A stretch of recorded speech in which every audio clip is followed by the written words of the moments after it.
say, okay, I'm not going to allow that to happen. Come on.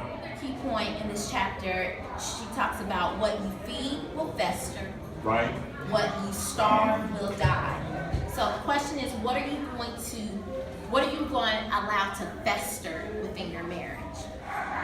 Instead of getting drawn into those senseless, pointless arguments that go round and round and round, and you just leave upset and honestly, you're the one up here, and the person is just chill. Got your blood pressure up. Got you all upset, even though you may be in the right.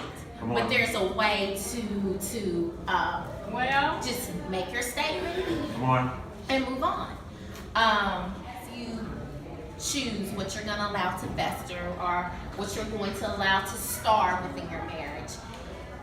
In the midst, you are protecting the light in your home. Right. You're protecting the light in your life.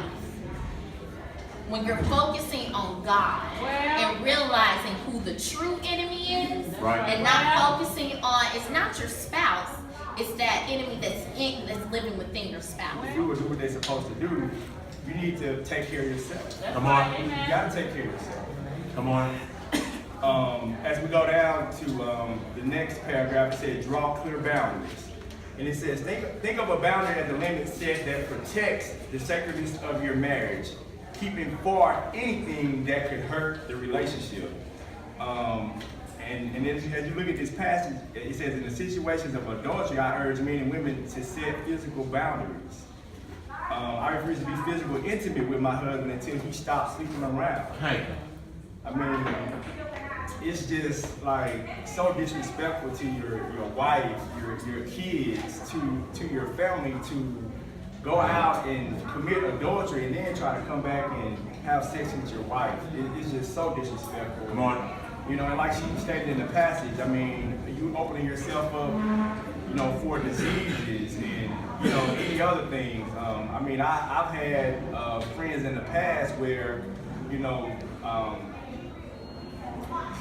I had friends in the past where they went out and, you know, committed, well, you know, just talking to someone who went out and committed adultery and, you know, coming back and giving STDs to their significant others. And, you know, that's just not cool at all, y'all.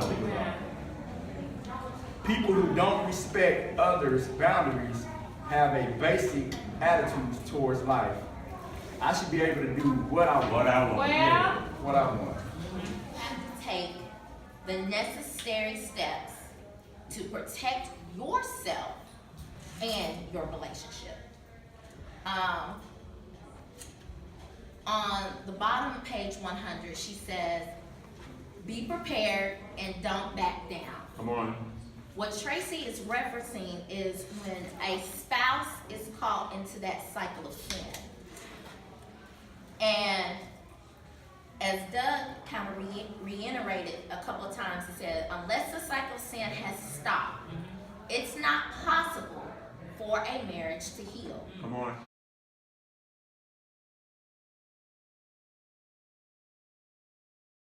And you have someone who has a determination to stop, but then indwells the mind and kind of thinks, well, I could probably do just a little, it won't hurt, you know, yeah. But then they fulfill the lust of their flesh, and like, oh yeah, but then they feel remorse and guilt.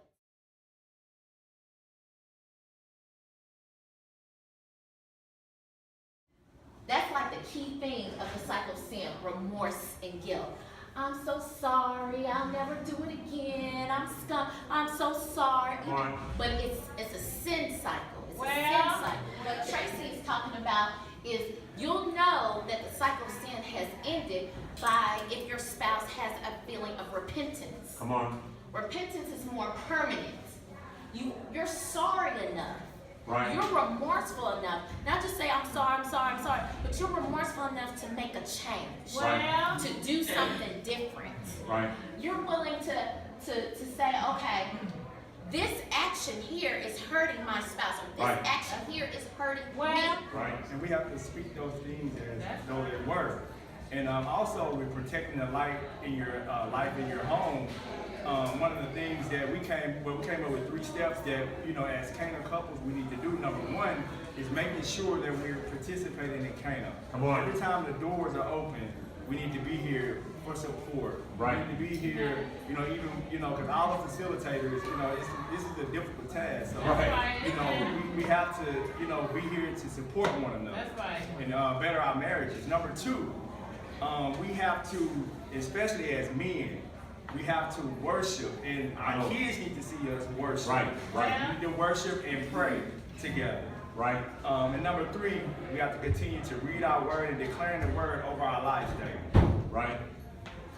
So right there, that concludes our lesson.